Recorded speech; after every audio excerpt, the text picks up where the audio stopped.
la fuerza de nuestros mares y la alegría de nuestra gente. Desde San José, Costa Rica y para el mundo entero. Transmite en 92.3 FM. Extra Radio. Una emisora del Grupo Extra. No existe una sola verdad. Hay muchos puntos de vista. Y ellos los exponen todos. En Extra Radio comienza En Contexto.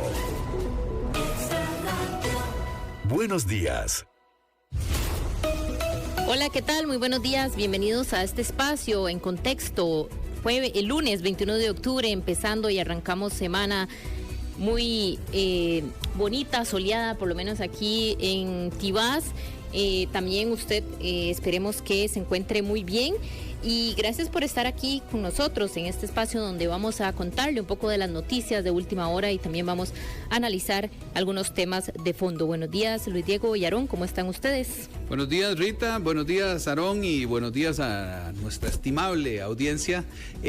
Todo muy bien, después de un fin de semana extraño, ¿verdad? Tuvo sus momentos de lluvia, tuvo sus momentos de sol. Hoy amaneció soleado, no sé si es que ya estaremos entrando en la transición de la época favorita de Aarón, pero como que, ¿verdad? El clima como que no... A nivel vial, y creo que ese y algunos otros temas los vamos a ver en la sección de noticias. Así es, así que vamos a contarle lo que está pasando de última hora. En Contexto por Extra Radio. El gobierno habilita 2 carriles en puente sobre el río Taras. El Ministerio de Obras Públicas y Transporte, el MOP, habilitó 2 carriles en el puente sobre el río Taras luego de su inhabilitación el viernes 18 de octubre por las afectaciones de la estructura producto de las lluvias y abandono de las obras. Mauricio Batalla, ministro del MOP, aseguró que en cuestión de 84 horas lograron tomar acción en dicho sector de Cartago para agilizar el tránsito en la zona.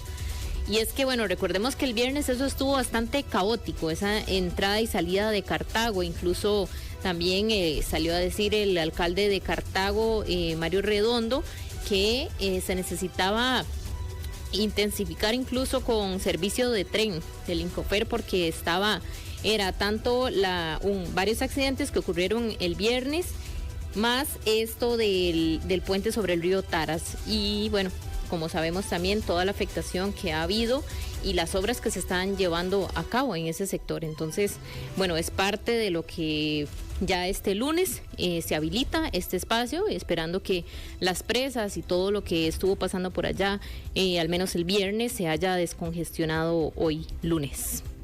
Una muy buena noticia en realidad, ¿verdad? Hasta en 84 horas aproximadamente la rehabilitación de este paso que no era menor, ¿verdad? El daño que tenía el puente, y por supuesto que no fueron menores los colapsos viales que hubo por ese lado. Que por cierto, quisiera aprovechar para agradecerle a un oyente que vino creo que fue el viernes. Justamente el jueves me parece, que vino en la tarde, que le trajo unas tortillas, no voy a decir nos trajo, porque no nos trajo a todos, le trajo unas tortillas a algunos de los compañeros aquí de su programa favorito, porque ella tiene un programa favorito aquí en la radio, que es el de la tarde, pero resulta que venía desde Alvarado. Con el caos que había, que ya se sabía, y ella de todas maneras vino para acá. Así que bueno, a todos nuestros oyentes, nos traigan tortillas o no, que siempre están ahí, con solo que nos escuchen y que estén atentos, para nosotros es suficiente. Y aprovechar también, porque también para nosotros es súper importante que nos escriban, que nos hablen, que nos cuenten, que nos den sus opiniones, que nos hagan sus preguntas al 7003-1234. 7003-1234, siempre habilitado para todas sus opiniones. Es la línea de la gente. Así es, y bueno, nada más mencionar que respecto a esto que está pasando en Río Taras, son medidas paliativas, lo que dice el MOP, pero luego deberá contemplarse otra solución, por ejemplo, hablar de un puente Bailey, o en este sentido, ver qué otra solución se toma para mejorar la estructura del puente sobre el río Taras. Correcto, y bueno, hubo un incidente en el río Reventazón. La Cruz Roja atendió una emergencia por la crecida del río Reventazón a la altura de Siquirres, en Limón, donde un grupo de personas quedaron atrapadas en un islote. Esta situación fue abordada por los cuerpos de rescate, quienes utilizaron cuerdas y varias unidades para atender esta emergencia. Creo que tenemos un audio, si no me equivoco, de la Cruz Roja costarricense con respecto a esta emergencia que se presentó en el río Reventazón.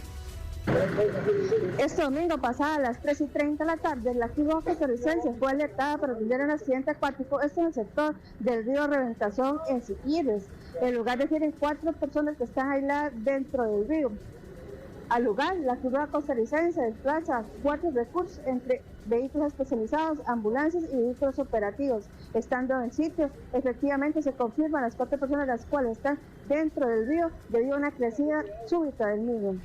Se hace una labor en conjunto con bomberos de Costa Rica para poder extraer a estas personas a un lugar seguro, siendo efectivo pasada las 6 de la tarde. Las mismas se valoran y no requieren un traslado al centro médico. En Contexto, por Extra Radio. Bueno, y siempre dentro de las cosas que están sucediendo, también hubo un accidente en la zona de Sarchí, donde el OIJ confirmó la identidad de 2 personas atrapadas por un terraplén en Bajos del Toro, en Sarchí de Alajuela. Esta zona se ha vuelto muy turística, ¿verdad? Por las cataratas. Bastante montañosa, es de cuidado. Sí, y no es la primera vez que, bueno, en este caso fue un terraplén, pero en otras oportunidades han habido pequeñas y medianas cabezas de agua que ponen a correr a todo el mundo. Bueno, se trata de 2 personas, un hombre de apellido Gray de 27 años, estadounidense, y una mujer de apellido Seman de 29 años, costarricense. El informe preliminar indica que las víctimas se encontraban en una propiedad privada, en una actividad turística, cuando fueron sepultadas por este terraplén, como lo decíamos, en Bajos del Toro, en Sarchí de Alajuela. En otro orden de noticias, hay un proyecto de ley el cual permitiría o dejaría de cobrar los baños en las terminales autobuseras. ¿Les ha tocado ir a terminales autobuseras donde ustedes de pronto necesitan ir a lavarse las manos claro, o utilizar un baño, un servicio público, y les cobran? Bueno, sí. Este proyecto de ley es impulsado por el diputado de Nueva República, Yonder Salas, el cual precisamente lo que busca es prohibir que en las terminales autobuseras se realicen cobros previos por el uso de baños o de servicios sanitarios. Es una reforma a la Ley General de Salud, con el cual los propietarios, representantes, administradores de estas empresas autobuseras o de transportes no cobren por la prestación de este servicio. Sí, puede sonar muy, no sé, muy nostálgico o muy romántico, no sé, o muy ilusorio, pero hace muchísimos años nadie cobraba por usar un baño, ¿verdad? O sea, usted pedía un baño en una casa, o pedía un baño en un negocio, o pedía un baño en una terminal o lo que fuera, y los baños eran gratuitos. Y digamos, por ejemplo, hay ocasiones en donde uno viene de un viaje largo, por ejemplo, todas las personas que viajan de Limón, de Guanacaste, de Punta Arenas, zona sur, en donde son 5 o 6 horas de estar en un autobús, y pues para utilizar un baño pues te cobran 500, 600 colones. Entonces este es un proyecto de ley que está impulsando el diputado Yonder Salas para dejar de cobrar por los baños en las terminales autobuseras. Tiene mi voto. ¿Ah, sí? ¿Quién está de acuerdo con ese proyecto de ley? Ni he revisado el proyecto, tiene mi voto. No, pero sí, yo me sumo a que es muy necesario porque, o sea, siempre tiene que andar uno viendo, y yo creo que es un servicio como parte del que dan. O sea, si a los, por ejemplo, tienda o supermercado donde usted va, pues tener un baño es necesario, yo creo que las terminales no es algo opcional, sí debería ser. ¿Qué opina usted? ¿Qué opina usted sobre este proyecto de ley 7003-1234? 7003-1234. ¿Está de acuerdo que dejen de cobrar por el uso de baños en las terminales autobuseras? Porque además ya es mandatorio tener baño en los locales comerciales, ¿verdad? Es parte de lo que se pide para otorgar el permiso de salud. Ahora sería, con este proyecto de ley, mandatorio que no se cobre. Claro. En las terminales de buses, ¿verdad? En las terminales de buses, por ejemplo, en las terminales de Limón, de Punta Arenas, no vamos a decir ninguna empresa autobusera para no generar ningún tipo de conflicto. en las terminales que van hacia, por ejemplo, las fronteras, hacia Nicaragua o Panamá, las de Guanacaste, todas estas siempre cobran. Bueno, ya eso eventualmente dejaría de pasar. Así es, y bueno, les contamos que el pago electrónico en todo el país será una realidad, pero hasta 2026. El uso de efectivo para abordar el autobús sería cosa del pasado a finales de 2026. Así lo afirmó Carlos Melegatti, director de la División de Sistemas de Pago de Banco Central de Costa Rica. En declaraciones a Diario Extra indicó que la priorización es equipar primero todos los buses que giran en el casco de San José. Y bueno, algunas rutas, ¿verdad?, que ya lo han ido implementando, el caso de Coronado, Moravia, San Pedro, Desamparados, esas rutas que giran en estos cantones de San José, pero todavía hace falta para que esto sea una realidad en todo el país. Vamos a ver si a 2026, en otras ocasiones también hemos conversado que sería también algo que aportaría más seguridad a los conductores de autobús, el no tener el efectivo por ahí, pero ciertamente que tampoco se puede hacer así de la noche a la mañana, porque quedaría gente que no tiene acceso, por ejemplo, a una tarjeta también. Entonces el único medio que tienen es el efectivo. Yo creo que con un plan, que es lo que se está diciendo aquí, un plan piloto, se deberá, por ejemplo, para el otro año, al 2025, se deberá implementar este plan piloto que contempla la tarifa fraccionada, pues un 25% de las rutas de la GAM cuentan con este sistema de cobro, al igual que la mayoría de las zonas rurales. Yo creo que también parte del reto es llegar a las zonas rurales con este tipo de cobro. Sí, donde además creo que este proyecto involucra el tema también de que algunas líneas de autobuses dejen de entrar al casco central, ¿verdad? Al puro centro de la ciudad. Entiendo que durante este 2024 la meta ha sido tener 1.500 autobuses con pago electrónico, sí, y que las líneas de Tibás, como parte del plan piloto, dejen de ingresar al casco central para ir midiendo cuáles son los efectos, ojalá positivos, que tienen estos cambios. Así es. Nada más recordar, por un tema de estricto orden, al 7003-1234 es mensajes de texto. Sí. Hay un par de buenos amigos o amigas oyentes nos estaban llamando a través de este número. ¿Mensajes de texto o audios? O audios. Sí, correcto. Sí. Pero no nos llamen, razón, que no podemos contestar. Así es. 7003-1234 a través de mensajes de textos o audios de WhatsApp. Estamos ocupaditos, no podemos contestar. No, pero vamos revisando. No, pero se agradece la gentileza. Por supuesto. Ahora, está pasando otra cosa en otro orden de noticias en nuestro país, que es tan bendecido a nivel de naturaleza. Tenemos 3 volcanes que están en estado de advertencia. Les digo cuáles son. ¿Cuáles? El Poás, el Turrialba y el Rincón de la Vieja. Ok. Los 3 están en estado de advertencia. Quiere decir que están en estado de actividad significativa, según el Observatorio Vulcanológico y Sismológico de Costa Rica. O sea, están con mucha actividad. Estado de advertencia, ojo, no es estado de emergencia. Así es. Estado eso es diferente. de advertencia, o sea que hay que darle seguimiento, que hay que verlos con más cuidado, analizar la actividad que están teniendo, extraer datos, los expertos, etcétera, etcétera. Pero bueno, no deja de ser normal, ¿verdad? Es parte de las características de la tierra donde vivimos. Siempre tenemos uno o más volcanes activos e incluso, como en este caso, en estado de advertencia. En otro orden de noticias, 10:15 de la mañana, el Ministerio de Educación Pública fue condenado por la Sala Constitucional por no actuar en un caso de bullying. El Ministerio de Educación Pública precisamente fue condenado por la Sala Constitucional porque no aplicó unos protocolos para evitar un caso de agresión y bullying en contra de un menor con discapacidad. Los hechos acontecieron en junio-julio de este año en el colegio de Bagaces o en el liceo de Bagaces. Lamentablemente este menor de edad pues fue agredido, fue pateado, le gritaron y además lo arrojaron en un basurero y El Ministerio de Educación Pública, pues, según los magistrados de la Sala Constitucional, no actuó. Este chico, pues, tiene carnet de CONADI, del Consejo Nacional de Discapacidad. Incluso después de las agresiones decía que no quería volver y el colegio le decía, usted tiene que volver a clases sí o sí. Ante eso, la madre llevó el recurso a Sala Constitucional y los magistrados en efecto dijeron que el MEP no actuó o no tuvo los suficientes protocolos para defender a este menor de edad.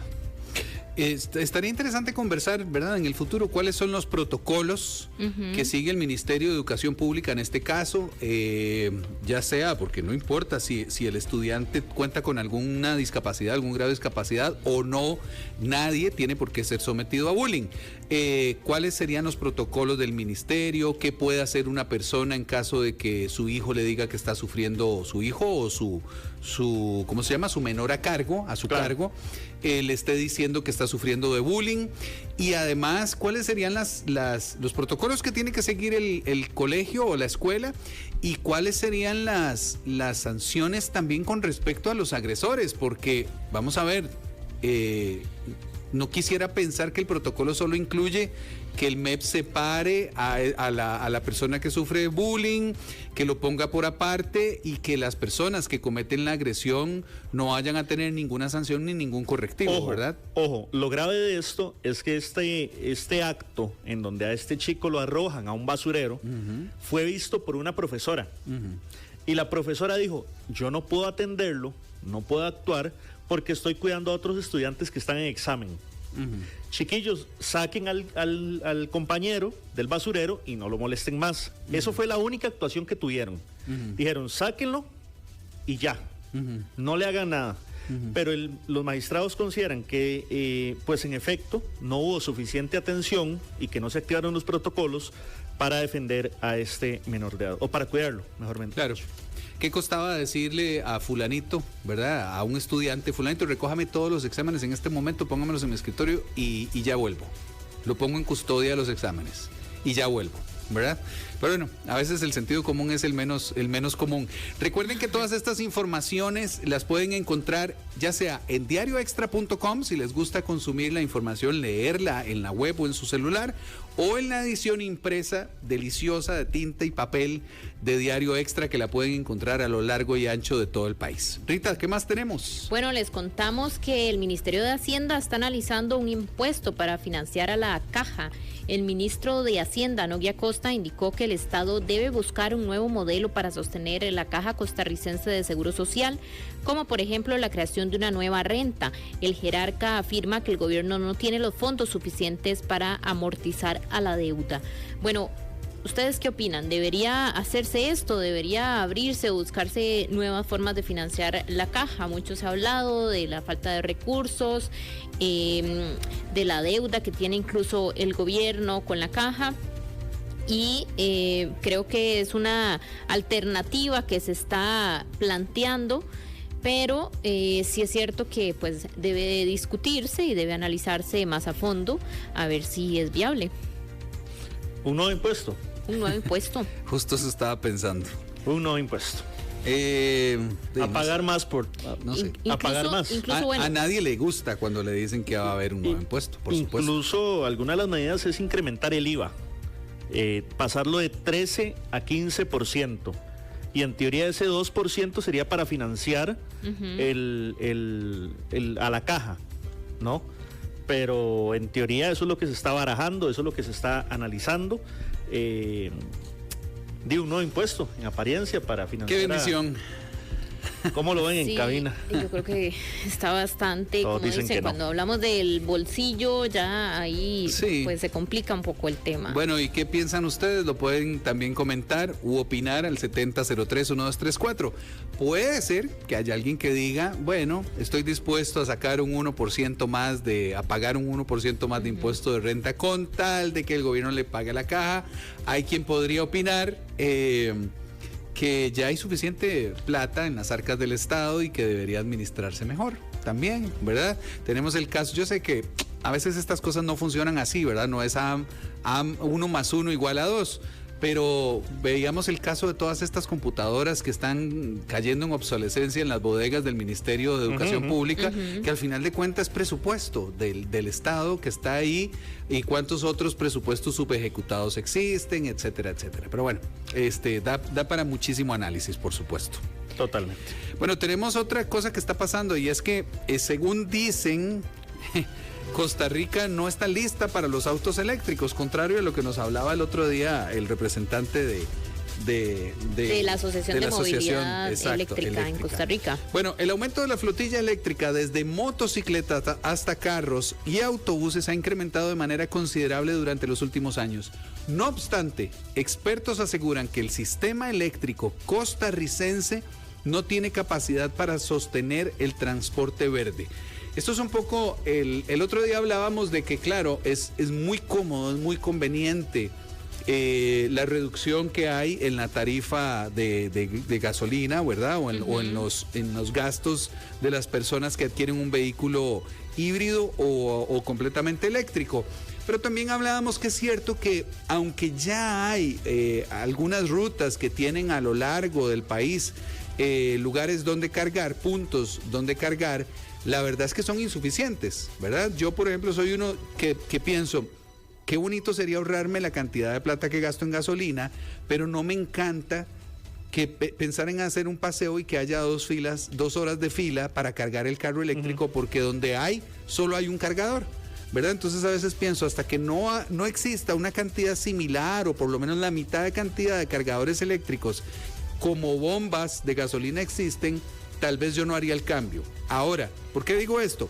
Porque en un futuro o en un supuesto donde todo el país o gran parte del país o de la gente que tiene autos de combustión se pasen a autos eléctricos, a razón de comenzar a poner puntos de carga de electricidad en todo el país, ahí es donde los expertos están diciendo que el país no tendría la capacidad, que el sistema eléctrico costarricense no tendría la capacidad para sostener esto.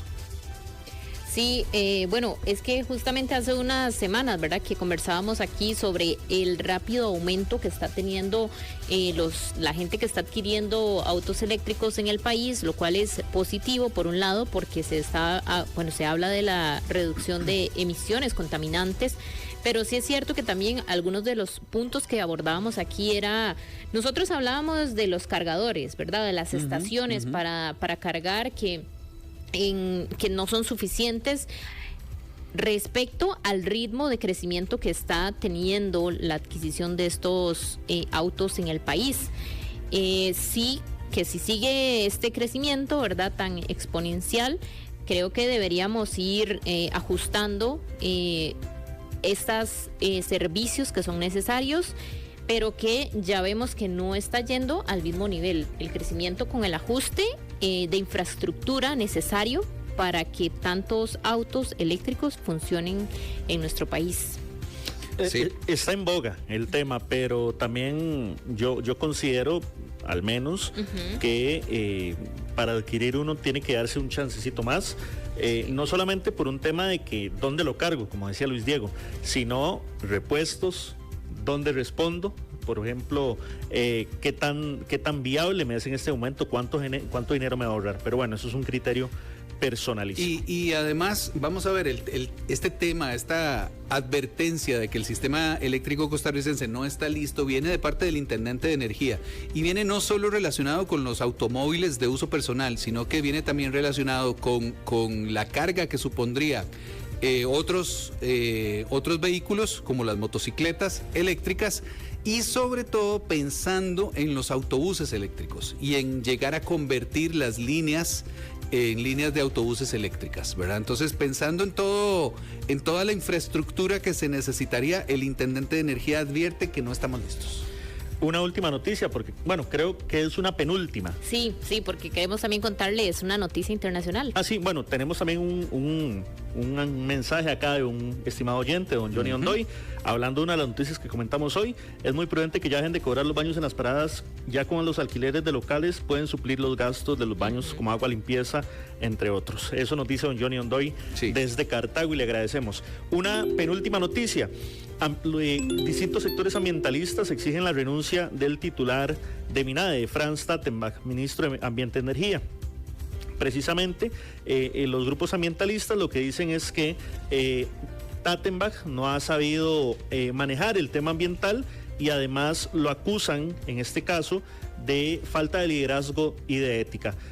Por otros puntos le cuestionan temas ambientales como los sucedidos en Gandoca Manzanillo, en Corcovado, el tema en Cruzitas, y aseguran que Franz Tattenbach no debería permanecer en el cargo. Son 20 organizaciones ambientalistas, sociales y civiles, las cuales no solamente hacen la petitoria, sino que además están pidiendo firmas para que Tattenbach se vaya del cargo. Esto lo puede ampliar en nuestro sitio web www.diarioextra.com y a través del periódico impreso. Así es, bueno, vamos a ver qué tanta presión, ¿verdad? Yo no creo que esto, como ya hemos visto en la tónica también del gobierno, incluso cuando pasó lo de la presidenta ejecutiva de la Caja, Marta Esquivel, el gobierno como que se aferra mucho a las gente o a sus funcionarios. Entonces, a pesar de esta declaración o estas organizaciones que están pidiendo la renuncia, yo creo que es complicado que vaya a ser así, pero igual nos mantendremos muy al tanto de lo que pueda responder el Poder Ejecutivo, incluso la cartera del Ambiente, sobre esta petición de renuncia del jerarca. Y bueno, en otras noticias, ahora sí al ámbito internacional. Primero, bueno, vamos a escuchar este audio de Pepe Mujica, unas declaraciones que dio el fin de semana, y ya les vamos a dar un poco de contexto. Y lo hago porque estoy peleando con la muerte, porque estoy al final del partido, absolutamente convencido y consciente, pero tenía que venir hoy acá, por lo que simbolizan ustedes. Soy un anciano que está muy cerca de emprender la retirada de donde no se vuelve. Pero soy feliz porque están ustedes, porque cuando mis brazos se vayan, habrá miles de brazos sustituyendo la lucha. Toda mi vida dije que los mejores dirigentes son los que dejan una barda que los supera con ventaja. En Contexto, por Extra Radio. Bueno, muy emotivas las palabras que dio Pepe Mujica, una de las figuras más populares del país uruguayo. Él asistió al acto final del Movimiento de Participación Popular que lidera dentro del izquierdista Frente Amplio, una de las mayores fuerzas políticas del país y en la oposición desde el 2020. Eso fue el pasado sábado. Él apareció en un multitudinario mitin político una semana antes de las elecciones nacionales en Uruguay. Recordar que el expresidente uruguayo tiene complicaciones de salud, un tratamiento por cáncer de esófago, y ya hemos visto algunas apariciones así en medios donde él se refiere que está luchando, ¿verdad?, con su vida, con la enfermedad, y más que todo esto, como él dice, peleando con la muerte. Sí, peleando con la muerte pero que al mismo tiempo dice, ya yo estoy pronto a irme de donde no se vuelve. Bueno, el gran Pepe Mujica, ¿verdad?, que se convirtió en una leyenda viviente, en un personaje histórico, icónico, mucho tiempo antes de que llegara su vejez, de hecho. Y no solamente por haber sido presidente de la República en Uruguay, oriental del Uruguay, sino por ser el ser humano, la persona, el pensador, el filósofo, el político que es, ¿verdad? Ha dejado huella. Se esté de acuerdo o no con su posicionamiento, exacto. Posicionamiento ideológico, gracias, Aarón. Aarón, no puedes andar conmigo todo el día. Ahí cuando me falte una palabra, vos atrás y sí. Aunque se esté o no de acuerdo con su posicionamiento ideológico, es un figurón mundial. Si me permiten hacer la recomendación, en Netflix, La Noche de los 12, es una serie que aborda la vida de Pepe Mujica y otras figuras uruguayas en las dictaduras de los años 70. Es una película de... Yo soy cero cinéfilo, cero. O sea, no he visto... Las películas que ha visto todo el mundo no las veo, me duermo a los 2 minutos viendo películas, pero antes de irnos a corte debería sugerir esta, que es La Noche de los 12, en donde sí se recomienda verla con atención, que es la vida de Pepe Mujica y otros arrestados en la dictadura militar uruguaya. Interesante. Ahora sí, ya casi vamos a hablarles sobre estafas electrónicas, algo que se está volviendo cada vez más frecuente, estafas a través de compras de internet también, que ha sido una de las acciones que pues poco a poco se han ido intensificando. Vamos a hablarles un poco de los cuidados, de cómo identificar y más o menos un poco de las estrategias que están utilizando, que se utilizan por parte de los que cometen estos delitos cibernéticos en el país. Ya casi regresamos, 10:31 de la mañana. En Contexto por Extra Radio. Con las inversiones inmobiliarias de Transcomer, puesto de bolsa de comercio, te convertís en visionario, como Gabriel Gamboa. Conocí Transcomer hace aproximadamente 1 año y medio. Las primeras luces de éxito que vi fue en el orden financiero que estaba teniendo. Las veces que ya he recomendado a otras personas, amigos, familiares incluso, pues también les ha funcionado. Así que por mi experiencia y por la experiencia que han tenido las personas a las que les he recomendado entrar a invertir. Transcomer, puesto de bolsa de comercio, desde 2003 hasta que lo logres. Más info en transcomer.com. Pluk quería jugar con Lala, pero descubrió que era un día muy triste para ella. Pluk vio que su querida amiga Lala lloraba desconsoladamente.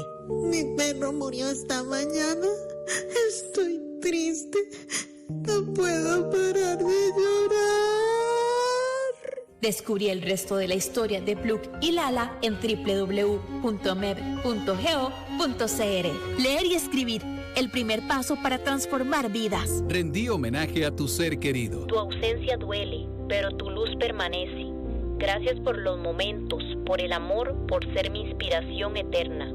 Publica tu esquela este 2 de noviembre en nuestro suplemento Fieles Difuntos del Diario Extra. Escúchala en Extra Radio y mírala en Extra TV Canal 42. Tu partida me dejó sin palabras, pero tu amor sigue hablándome. Te recordaré y te llevaré siempre en mi alma. Llama al 7290-8212 y un ejecutivo se comunicará con vos. Aunque ya no estás aquí, siento tu presencia en cada rincón de mi vida. Gracias por todo lo que me diste. Te amo por siempre. Suplemento Fieles Difuntos del Grupo Extra. Más inmediatez, más credibilidad, más compañía. Extra Radio. En Contexto por Extra Radio. No siempre vamos a estar de acuerdo, pero cada uno tiene que decir lo que piensa. Ahora, discutamos.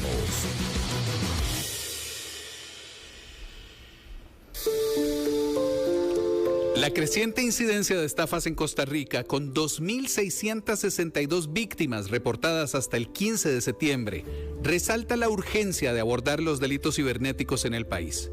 Según la Unidad de Análisis Criminal del Organismo de Investigación Judicial, se han registrado 18.629 denuncias por diversos fraudes, incluyendo 1.183 por timos laborales. La Asociación Bancaria Costarricense ha alertado que las estafas cibernéticas a clientes de entidades financieras han generado pérdidas por alrededor de $20 millones, lo que pone de manifiesto la vulnerabilidad de los consumidores en un entorno digital cada vez más complejo. Entre 2018 y 2022, los delitos informáticos se triplicaron, subrayando la necesidad de una respuesta efectiva para salvaguardar a la población. Por ello, es importante hablar sobre las medidas de ciberseguridad para mitigar estos riesgos y proteger a los ciudadanos. En Contexto, estafas electrónicas. Don Juan Esteban Durango nos acompaña vía Zoom. Él es abogado especialista en Derecho Digital y posee amplio conocimiento en informática y tecnologías digitales. Le damos la bienvenida y gracias por acompañarnos, don Juan Esteban. Muy buenos días, Rita, y a toda la mesa de trabajo de Contexto. Gracias. Quisiéramos empezar hablando para introducir y para poner a la gente también sobre esas principales tendencias o en delitos cibernéticos que se han observado en Costa Rica en los últimos años. Hablamos de Costa Rica, pero sabemos que esto también es un fenómeno a nivel mundial. Así es, un fenómeno de alcance internacional donde las víctimas, si bien pueden estar en Costa Rica, los ciberdelincuentes podrían ubicarse en cualquier país. Y debido a que este tipo de actividad ilícita depende o utiliza como medio principal la tecnología, en la medida que la tecnología va avanzando, pues también las modalidades delictivas para alcanzar a obtener beneficio económico. Por ejemplo, hoy día se está conociendo que ya el uso de la inteligencia artificial está siendo cada vez más frecuente para este tipo de estafas de compras por internet o estafas informáticas, como se conoce o como lo conocemos ya desde la tipificación delictiva en el Código Penal. Entonces es una complejidad en el país, a nivel internacional, porque los ciberdelincuentes van mejorando sus técnicas, van mejorando la tecnología que utilizan y se devuelve un delito de muy difícil investigación, persecución, y por supuesto las víctimas estamos muy desprotegidas en la medida que no nos capacitamos, que no tomamos medidas de higiene digital, como se le conoce, y no aprendemos a convivir con la tecnología de una manera más segura. Las compras por internet, por ejemplo, pues cada vez más frecuentes, la gente manda a traer y resulta que en una de esas pues era alguna compañía que se disfrazaba y logran provocar o hacer algún delito, ¿verdad? La gente cae. Yo creo que esto es algo que está pasando bastante. Entonces, ¿cómo podemos identificar ciertas alertas a la hora de, por ejemplo, hablando en específico de cuando vamos a hacer esas compras a través de internet? Claro, aquí hay varias modalidades en las que la persona, el usuario de internet puede ser víctima. Si es comprador, digamos, cuando compra en un sitio web y no recibe el producto o el dinero que utilizó para la compra fue tomado por los ciberdelincuentes. Si es vendedor y no se realiza el pago, cuando se participa en páginas web como el marketplace de Facebook o aquellas otras que permiten que cualquier persona pueda poner un producto a la venta en línea, o cuando se es víctima de phishing y terminamos haciendo clic para ir a sitios donde se nos roba la información, sitios que en apariencia son legítimos, se nos roba la información y terminamos siendo víctimas. ¿Qué aspectos nos pueden generar esas alertas para prevenir las estafas? Bueno, identificar si hay un sentido de urgencia en el caso que estemos interactuando con un supuesto vendedor al otro lado del WhatsApp o del Messenger de Facebook o de una plataforma, identificar si hay algún sentido de urgencia, si hay algún tipo de cambio a última hora, como que es que no le pude depositar en la cuenta o el simple móvil no me está respondiendo, entonces voy a mandarle una copia del pago que le hice por la sucursal presencial, etcétera. Ese tipo de cambios en la metodología de pago a última hora hay que sospechar. Si estamos comprando en un sitio web, verificar y cerciorarse que este tenga términos y condiciones, política de privacidad. Esta documentación es exigida por la normativa costarricense, está en el reglamento de la Ley de Protección al Consumidor, entonces es muy importante verificar que cumpla con toda esta información, que tenga información de contacto, que pueda establecer un domicilio, una dirección. Esto en el caso, por supuesto, Rita, que estemos hablando de compras locales o de sitios que en apariencia sean locales, pero el asunto es mucho más complejo cuando el sitio web está en otro país o sabemos que estamos comprando en un sitio web de otro país porque no tenemos esa información confiable. Revisar si hay recomendaciones o reseñas de ese sitio web o de ese vendedor, si estamos en un marketplace. Si es un sitio web, aquí sí ya entra mucho de la educación digital del usuario, fijarse en la calidad del diseño, las fotografías, la redacción. Muchas veces son sitios que traducen de inglés a español con una traducción bastante burda, bastante errónea, que un usuario promedio, leyendo un poco de manera cuidadosa, podría darse cuenta que estas traducciones están mal hechas. Estas son como pequeñas señales que en su conjunto podrían despertar las alertas y prevenirnos de caer en una estafa en Internet. Don Juan Esteban, muy buenos días. Aaron Chinchilla le saluda. Quería preguntarle, ¿qué tan educados estamos nosotros como ciudadanos para evitar este tipo de prácticas en la red? Hay unos comportamientos que de pronto son muy evidentes, como por ejemplo el famoso correo electrónico que creo que todos hemos recibido, en donde nos dicen que nos van a regalar $1.000 millones, ¿verdad? Un rey africano. Pero que por cierto te pasó, ¿verdad? Sí, hace poco, claro, o incluso, por ejemplo, llamadas que nos hacen desde otros países para pedirnos las claves y los pines de las tarjetas. Pero ¿qué tan educados estamos nosotros como ciudadanos y cuáles deberían ser algunas red flags que deberíamos tener todos a la hora de estar en Internet? Sí, estamos muy poco educados, si bien vamos mejorando en los últimos años, pero a un paso muy lento con respecto al avance de estas modalidades delictivas. Y aquí siempre me gusta poner el ejemplo. Si vamos a hacer un mandado a San José, ya sea en carro o ya sea en bus, tomamos nuestras medidas porque cuidamos nuestros bienes. Entonces, si vamos en vehículo, subimos las ventanas, procuramos no ir por las calles más peligrosas, tomamos cierto recaudo. En nuestro hogar cerramos las puertas en las noches, pasamos el candado, etcétera, o dejamos el carro con el seguro puesto, con la alarma, etcétera. Si vamos caminando por San José, obviamente igual tomamos nuestras medidas. Todas esas medidas debemos llevarlas al mundo digital. Obviamente no son las mismas, pero estoy hablando de que debemos desconfiar. Por alguna razón psicológica, el usuario cuando navega por Internet no tiene esa malicia, no tiene esa desconfianza, y de manera acelerada podemos pasar a un proceso de compra sin hacer algunas verificaciones. Entonces, sí es muy importante seguir capacitándonos, aprender estos tips, ser muy desconfiado. Internet es un entorno donde la identificación es muy débil, no sabemos a quién tenemos al otro lado. Los ciberdelincuentes utilizan estrategias psicológicas conocidas como ingeniería social, precisamente para jugar o manipular y llevarnos a engaño utilizando nuestras emociones, repito, el sentido de urgencia, el sentido de solidaridad. Lo que decía Aaron, muchas veces se reciben esas llamadas que sabemos o las personas saben que son delincuentes que quieren obtener su información, pero por alguna razón no cuelgan la llamada.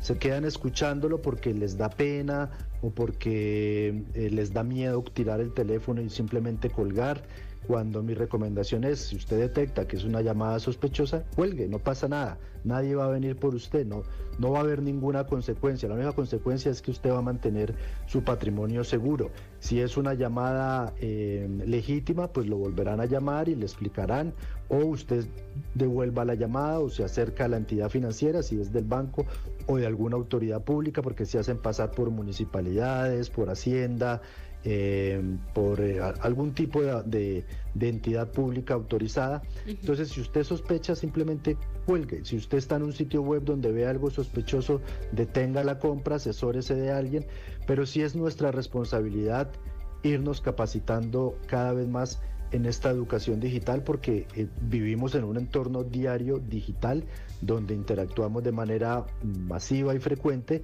y por tanto debemos ser responsables de capacitarnos y de estar entrenados para poder convivir con la tecnología. ¿Qué papel juegan las entidades, podríamos decir, financieras en la protección de los clientes contra estas estafas cibernéticas? Por ejemplo, cuando se trata de, fui víctima de una estafa y resulta que me bajaron de la tarjeta, de los datos que yo puse. La mayoría, en este caso creo que es claro que es un descuido de la persona, pero ahí se está implementando algún tipo de seguros o de medidas también por parte de las entidades para proteger a los clientes. Claro que sí, este tipo de estafa, la estafa bancaria, es la que mayores pérdidas está dejando a la ciudadanía. Aquí es muy importante tener en cuenta lo siguiente: cuando el banco o la entidad financiera entrega el producto al usuario, llámese tarjetas débito, crédito, llámese acceso a la plataforma en línea, las entrega con una información secreta, privada, que solo conoce la persona. Es el usuario, es el password, es ese doble factor de autenticación que se utiliza vía correo electrónico, vía OTP, que es ese PIN de un solo uso que llega por SMS, por WhatsApp o por correo electrónico. Cuando el banco hace entrega de esta información, la hace en calidad de que esa es la identidad digital del usuario cuando va a interactuar con la entidad financiera a través de sus canales digitales. Y esa información, esas credenciales de acceso, vinculan jurídicamente a la persona. Por ende, cuando la plataforma bancaria recibe una solicitud de una entidad, o sea, de una entidad persona, utilizando esa información, la plataforma da por entendido que es Juan Esteban Durango el que está haciendo la solicitud de transferencia porque utilizó esas credenciales. El problema viene es cuando de manera descuidada o cuando nos engañan y terminamos suministrando esta información y nos suplantan la identidad. La suplantación de identidad es el principal instrumento, que es un delito también. Entonces utilizan este vehículo, la suplantación de identidad, para interactuar con estas plataformas en línea y obtener este beneficio económico. Recientemente acaba de salir un reglamento por parte de la SUGEF, que es el ente regulador financiero, donde a partir del otro año vamos a ver cómo las entidades financieras van a tener que implementar tecnología de avanzada, incluso utilizando inteligencia artificial, para detectar patrones de comportamiento de los usuarios. Es decir, a Rita ya no solo la van a identificar por ese usuario, ese password y ese doble factor de autenticación, sino que además por sus hábitos de conducta o de comportamiento en la plataforma, horas en que hace las transacciones, direcciones IP de las que se conecta, forma en que utiliza el mouse, en que digita con el teclado. Eso es un dato biométrico conductual, es decir, cada uno de nosotros nos podemos identificar ante una plataforma de estas en la forma en que digitamos, en que presionamos las teclas, en que movemos el mouse, en las horas en que hacemos las transacciones. Por ejemplo, usualmente si nos ponemos a hacer un recuento histórico, siempre pagamos el alquiler o la cuota del banco del crédito hipotecario a la misma hora, los mismos días, desde la misma dirección IP, usualmente desde la casa, del trabajo, etcétera. Los bancos van a tener que implementar esta tecnología para poder recopilar todos estos parámetros conductuales y crear un perfil muy seguro del usuario, y de esta forma, cuando ese comportamiento del usuario se salga de estos parámetros, por ejemplo, si Rita siempre hace sus pagos desde una dirección IP que está en Tibás o que está en Heredia, pues si en algún momento se da ese pago o esa transacción desde Punta Arenas, desde Estados Unidos o desde Guanacaste, pues el sistema va a levantar una alerta y deberá responder la entidad por investigar qué está pasando con esa transacción o ese usuario. Entonces, si hay avances, vamos lento, repito, con respecto a los avances del cibercrimen, pero las entidades ya están tomando resguardo y las autoridades regulatorias también de estos asuntos. Gracias. Conversamos con don Juan Esteban Durango, que es abogado especializado en Derecho Digital y con amplio conocimiento en informática y en tecnologías digitales. Don Juan Esteban, una consulta. ¿Qué tanto ha funcionado este sistema del factor de doble autenticación? Porque por lo menos a mí como usuario siento que el riesgo de clonación o de hackeo me lo he evitado en varias ocasiones, porque me han llegado correos de que hay gente que quiere ingresar a mi cuenta, sin embargo, por tener el doble paso de autenticación, justamente en ese momento me llega esto. ¿Y qué tan recomendable? Vamos a ver si es medianamente recomendable o altamente recomendable utilizarlo, porque también conversando pues en reuniones con amigos, conocidos, familiares, veo que todavía muchísima gente no usa el doble factor de autenticación. Correcto.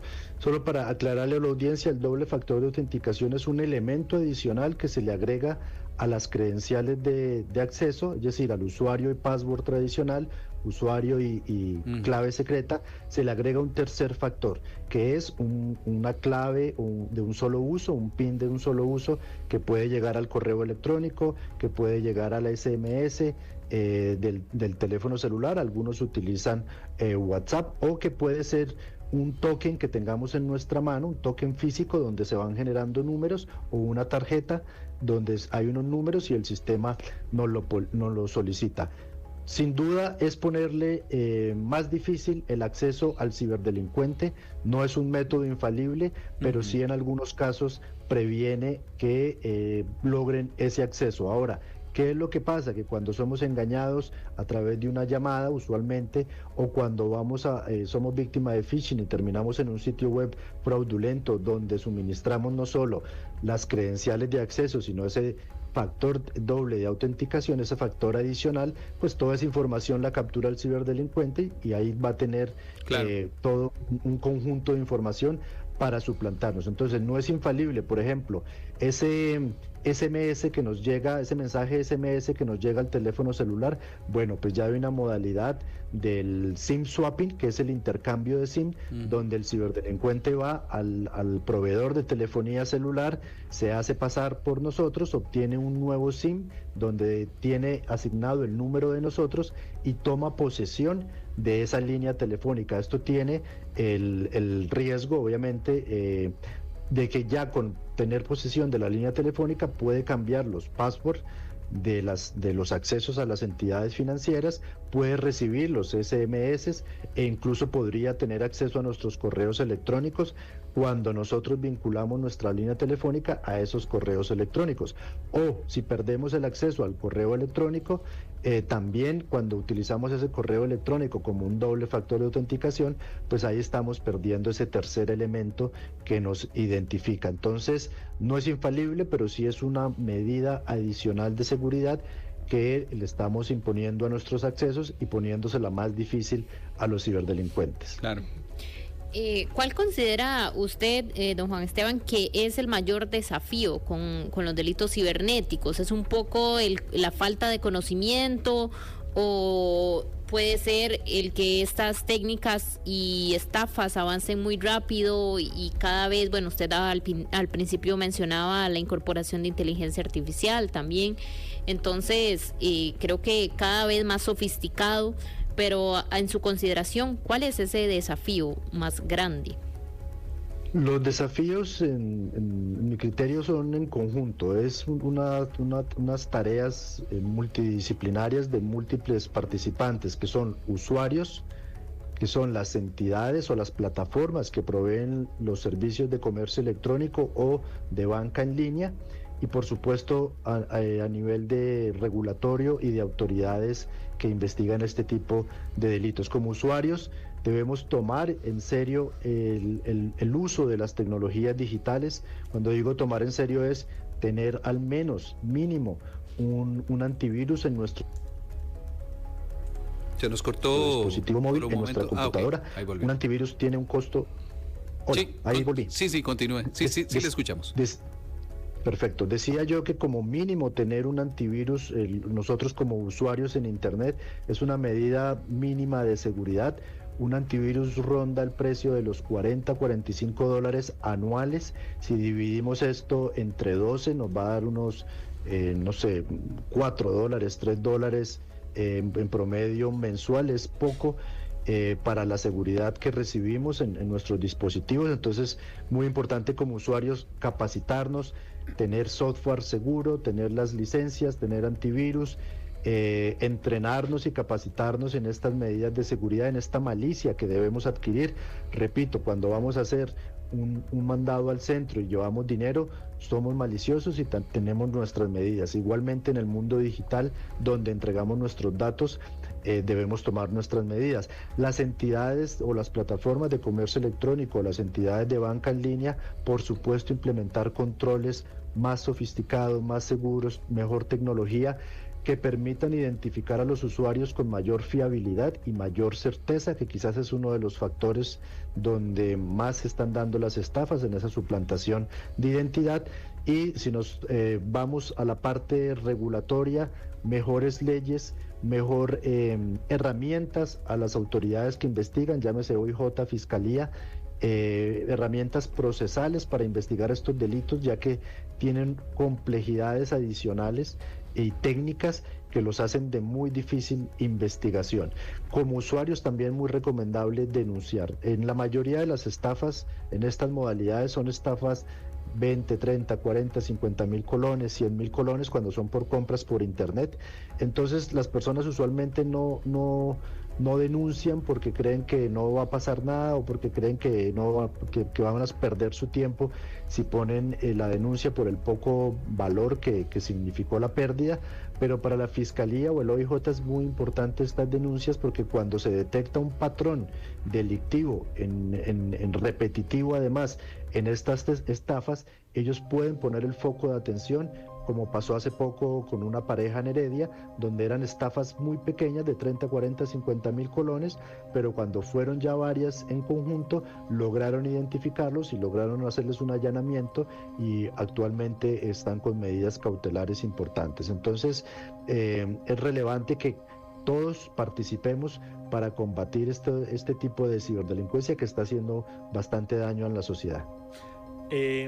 Quería preguntarle sobre nuevas modalidades que se están dando, porque habitualmente hablamos de la estafa bancaria, de la estafa donde se ataca tarjetas de débito, de crédito, pero, por ejemplo, ¿qué otras modalidades se están dando actualmente para ponernos en alerta? Tengo conocimiento de una en donde se mandan formularios de algunos temas en particulares, ya puede ser laborales o algunos otros. A mí, perdón, Aarón, a mí me llegan mensajes de que mi paquete ya está listo en Disque Correos de Costa Rica cuando no he pedido nada, por ejemplo. Ok, bueno, ese tipo de formularios o solicitudes, ¿qué otras modalidades se están dando?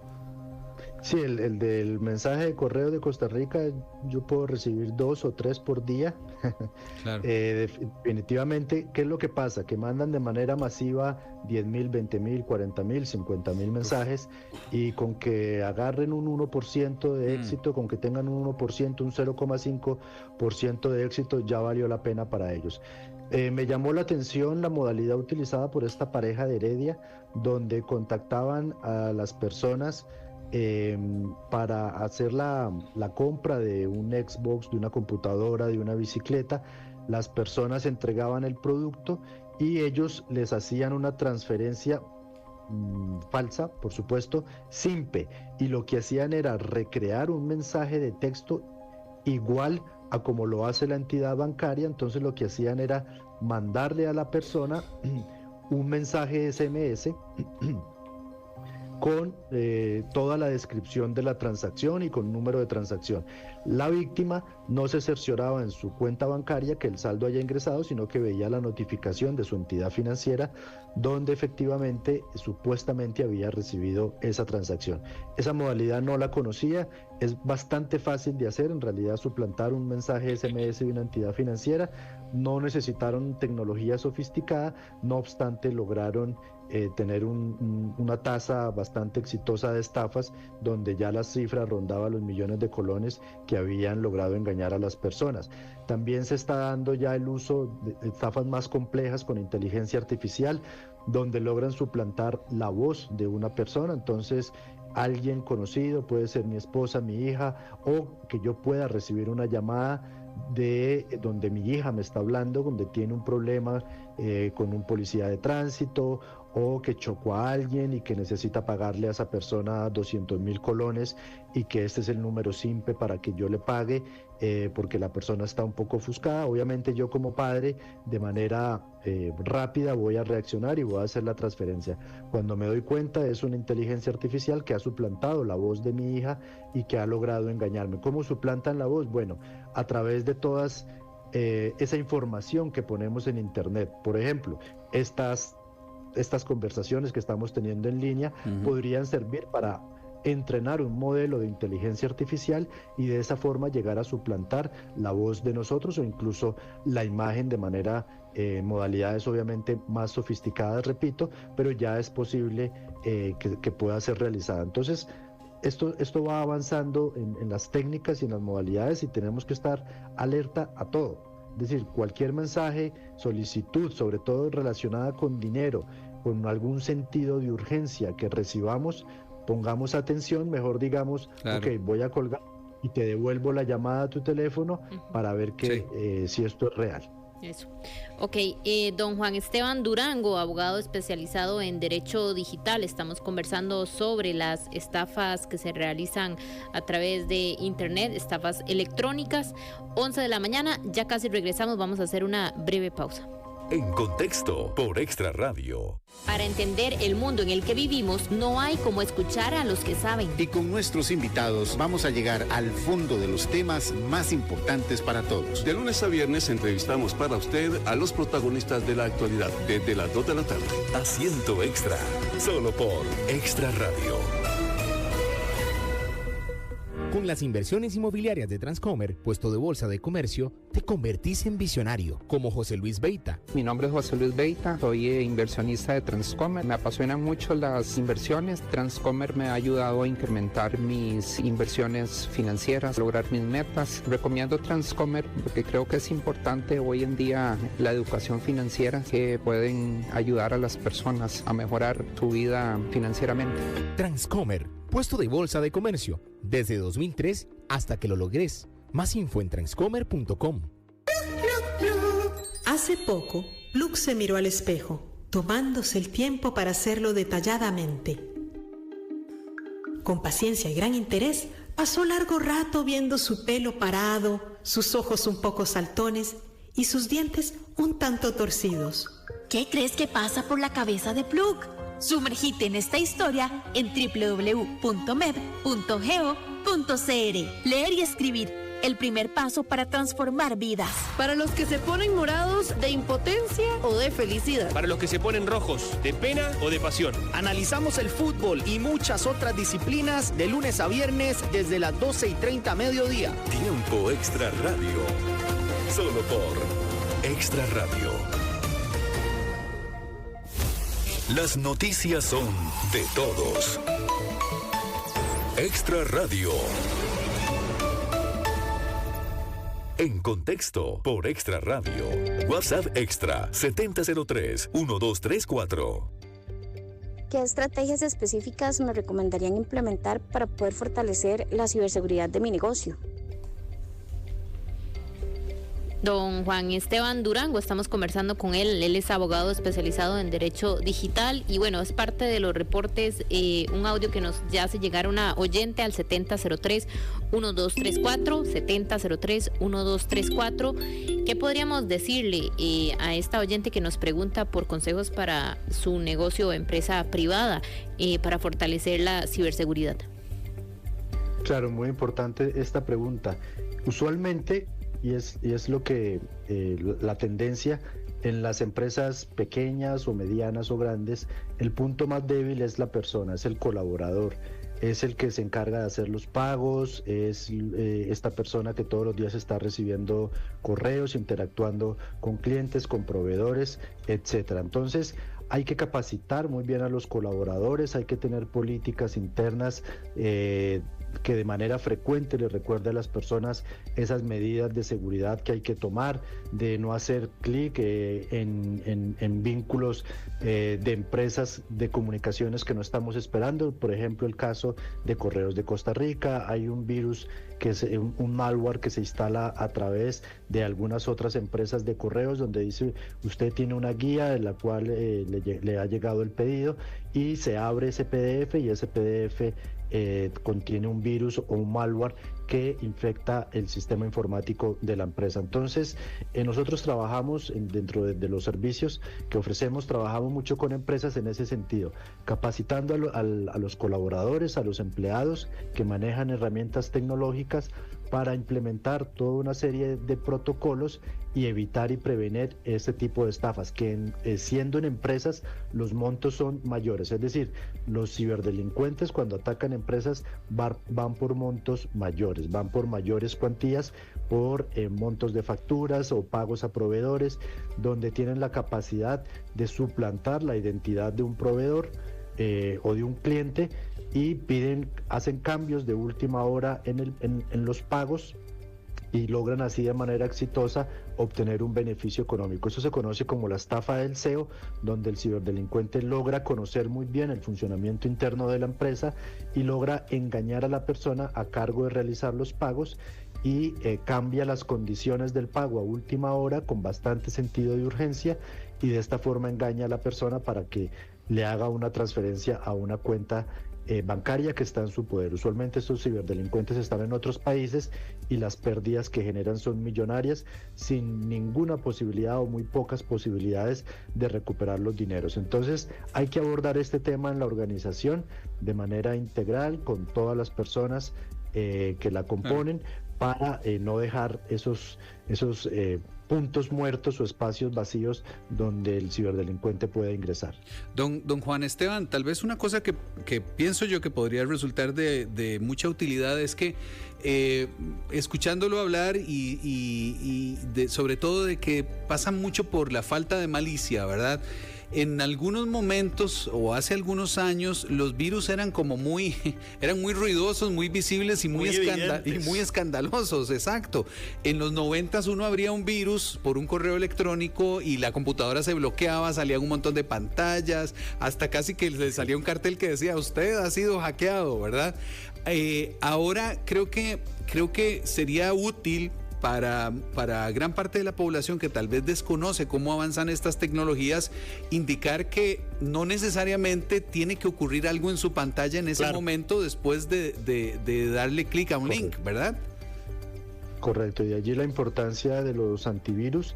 Por ejemplo, un keylogger que es un malware, o sea, un malware es un programa malicioso. Un keylogger es una aplicación que no se detecta, pero que va capturando todo lo que el usuario teclea. Entonces, claves, correos electrónicos, todas las comunicaciones que hacemos a través del teclado, este software keylogger lo va acumulando en un archivo de texto y ese archivo después es enviado al ciberdelincuente con toda la información que hayamos suministrado. Imaginemos qué clase de información podría recopilar un software de estos de toda nuestra actividad diaria. Muchísima información sensible. Entonces, como decían ustedes, es software que no se detecta fácilmente a no ser que sea un software, un antivirus o algún tipo anti-malware de estos que logre detectar, pero como usuario va a ser muy difícil. Efectivamente, estas aplicaciones, los virus y demás, algunos están capturando información por debajo del funcionamiento del sistema y hay veces se hace difícil nosotros como usuarios identificar que tenemos un software de estos instalados. Claro. Sí, por eso es muy importante el uso de los antivirus. Correcto. ¿Alguna recomendación, no sé si final, compañeros? Final, sí. Sí, en el caso de estafas por internet, investigar mucho la plataforma de comercio electrónico donde se va a hacer la transacción, algunas personas utilizan una tarjeta únicamente para compras por internet, donde tienen saldos muy bajitos.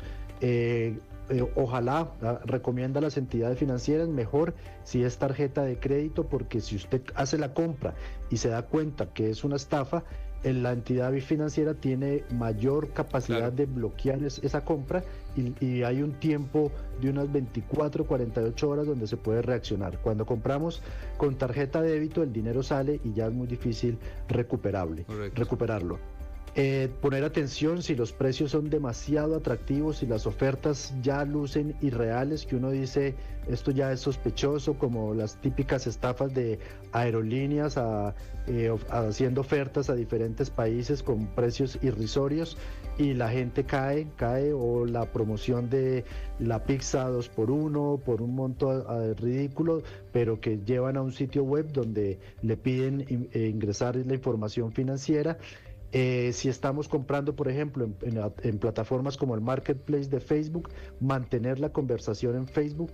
El ciberdelincuente va a querer que nos traslademos a WhatsApp para él tener más control de la situación, para tener más datos personales de nosotros y eventualmente poder incluso amenazar o presionar a la víctima a través de su teléfono personal, mandando mensajes o haciendo llamadas. Entonces, procurar mantener esa conversación en WhatsApp, tratar de exponer lo mínimo necesario de nuestros datos personales en redes sociales. Hay gente que expone sus lugares de trabajo, los lugares que visita, su propiedad, dónde queda su casa, el vehículo que tiene, el número de matrícula del vehículo, etcétera, y todo eso lo que le permite a un ciberdelincuente es crear un perfil, suplantar a esa persona para crear un perfil bastante certero y, utilizando su identidad, estafar a otras personas, involucrando a esa persona al que suplantaron en problemas legales muy fuertes, porque la víctima va a creer que fue esa persona quien lo estafó. Evitar hacer compras desde redes Wi-Fi públicas, cafeterías, aeropuertos, centros comerciales, porque es muy fácil que exista un tercero en el medio, capturando toda esa información que transita por la Wi-Fi, por la conexión de internet. Entonces, mantener esas medidas de seguridad, preferiblemente conectarse con el Wi-Fi del teléfono, del servicio móvil. Con los datos. Con los datos, exacto. Se hace una conexión más segura, entonces eso previene que un tercero esté interfiriendo e interceptando esa comunicación. Claro. Como vendedor, cuando somos vendedores, no enviar los artículos antes de recibir y constatar el pago en nuestro saldo bancario, no confiar en capturas de pantalla, en comprobantes que nos envíen por WhatsApp, no confiar porque eso puede ser fácilmente replicable a través de cualquier plataforma, sino ir y constatar con el saldo. En general, eso serían algunas, y si se es víctima, ya para terminar y me perdonan, avisar con prontitud al banco, mantener y asegurar las evidencias digitales, no borrarlas. Hay veces somos presa del pánico y borramos esas conversaciones. Eso es de mucha importancia para el OIJ, realizar las investigaciones y, por supuesto, denunciar. Don Juan Esteban Durango, abogado especialista en Derecho Digital, amplio conocimiento también tiene en informática y tecnologías digitales. Gracias por haber estado y acompañarnos en Contexto y hablarnos sobre estos temas tan importantes para la población. A estar atentos todos. A ustedes muchas gracias. Gracias. Y bueno, vamos a Recordemos. Sus opiniones nos importan tanto como las nuestras y las de los expertos. Le invitamos a un foro interactivo en tiempo real, donde todos formamos criterio. Conversemos, analicemos y discutamos de lunes a viernes desde las 10 de la mañana. En Contexto, solo por Extra Radio. Toda la verdad en tiempo real. Extra Radio. Momentos que se quedaron en la memoria colectiva para siempre. Hechos que cambiaron la historia. Ahora, recordemos. Bueno, vamos a conocer esos datos que, como dice nuestra presentación, hechos que cambiaron la historia, después de haber conversado, analizado, después de habernos informado primero en nuestro primer bloque y luego después de haber conversado y aprendido tantos consejos de utilidad. Más bien, don Juan Esteban, muchísimas gracias. Al final pedía disculpas por dar datos adicionales y más bien muchísimas gracias por informarnos con tanta claridad y por contarnos de todas estas formas tan útiles de defendernos de las estafas electrónicas. Totalmente. Bueno, y para relajarnos un poco y salirnos de ese tema tan duro, ¿verdad? Tan difícil para algunas personas quienes lo han sufrido, vamos a recordar. Rita, vámonos a 1982. Sí, en 1982, y vamos a ir a Suecia porque ya son 42 años que Gabriel García Márquez es declarado ganador del Premio Nobel de la Literatura.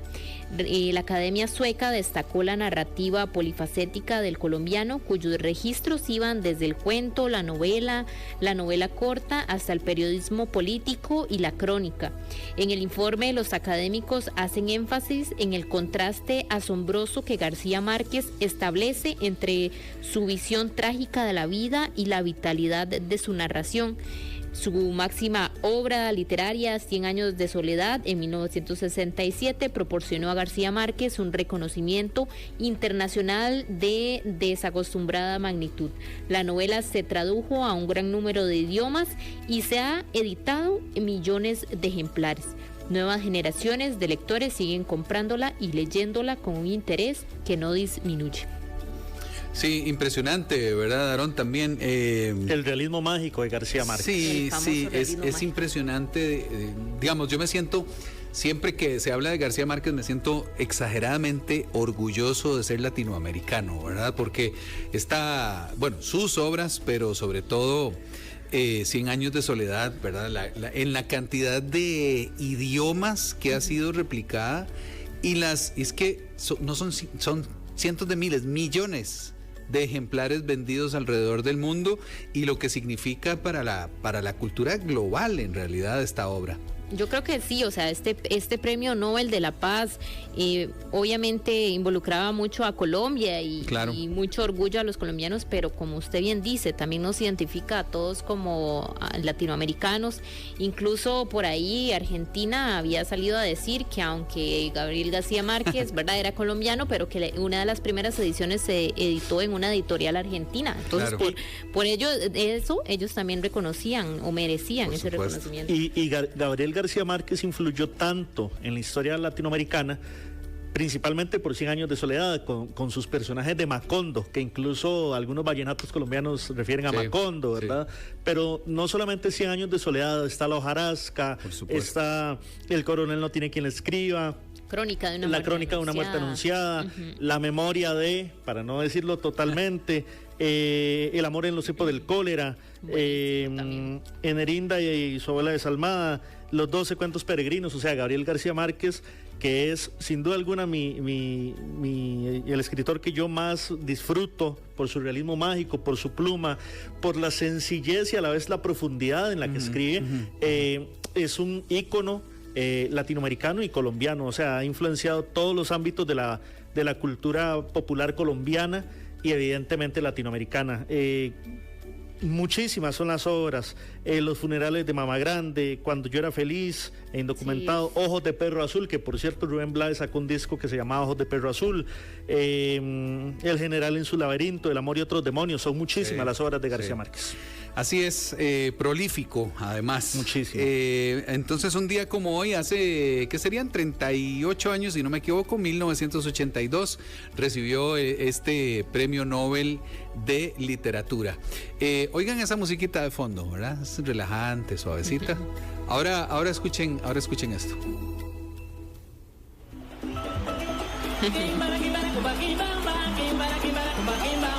Oigan, 1925 nació Celia, no me le baje tanto, Rafita, para seguir ahí con sabor. Nació Celia Caridad Cruz y Alonso. Ay. La reina de la salsa, la guarachera de Cuba.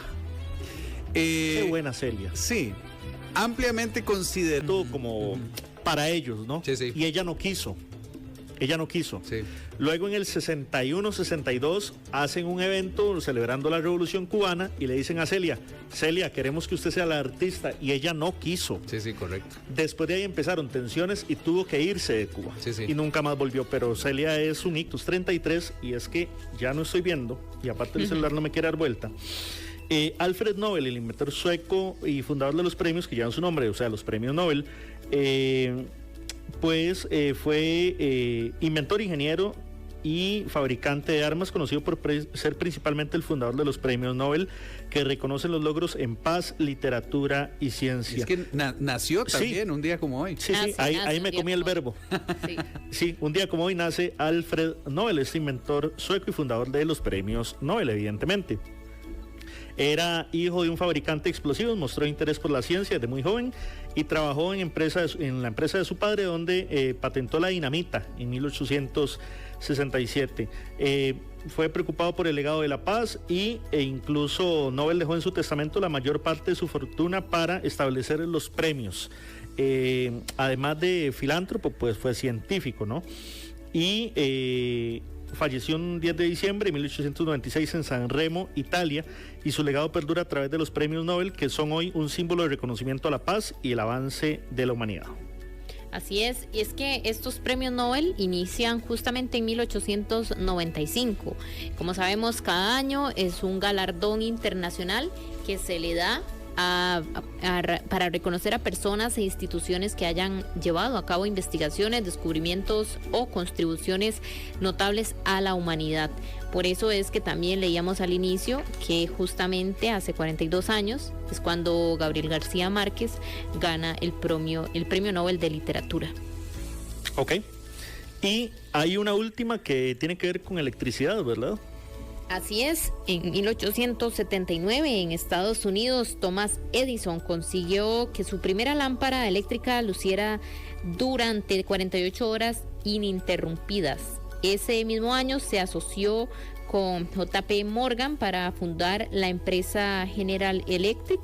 Además, en el transcurso del desarrollo de la bombilla de luz, uno de los ayudantes de Edison descubrió el flujo de energía desde un electrodo al otro, en lo que más tarde llegó a ser conocido como efecto Edison, y que se convirtió en el principio fundamental del tubo eléctrico, el cual a su vez fue la base de la industria de la electrónica. Bueno, igual hay todo un tema con Nikola Tesla, ¿verdad? Sobre el tema de electricidad, sí, con el serbio Tesla. Sí, es que, bueno, ya existían celos profesionales, corporativos e industrias en ciernes, ¿verdad? La compañía Bell, claro. Edison, Tesla, que tenía también sus intereses comerciales. Entonces, eran épocas muy movidas con respecto a la electricidad y a las telecomunicaciones, ¿verdad? A las emisiones de radio, que incluso hablábamos hace no pocos días también de la dualidad que acontecía entre Guillermo Marconi y Alejandro Graham Bell en épocas similares. Ya, sí, don Aarón. Ya casi nos tenemos que ir porque son las 11:24 de la mañana y pronto vendrán las noticias, pero antes quiero tirar un dato adicional. En 1964, aquí en el país, se reformó el escudo nacional. Antes el escudo nacional tenía 5 estrellas, que eran las 5 provincias, claro. Es decir, San José, Heredia, Cartago, Alajuela y Guanacaste, eran las 5 provincias. A partir del año 64, se incluyen 2 más, que eran Punta Arenas y Limón. Se incluyen como provincias y se incluyen en el escudo nacional.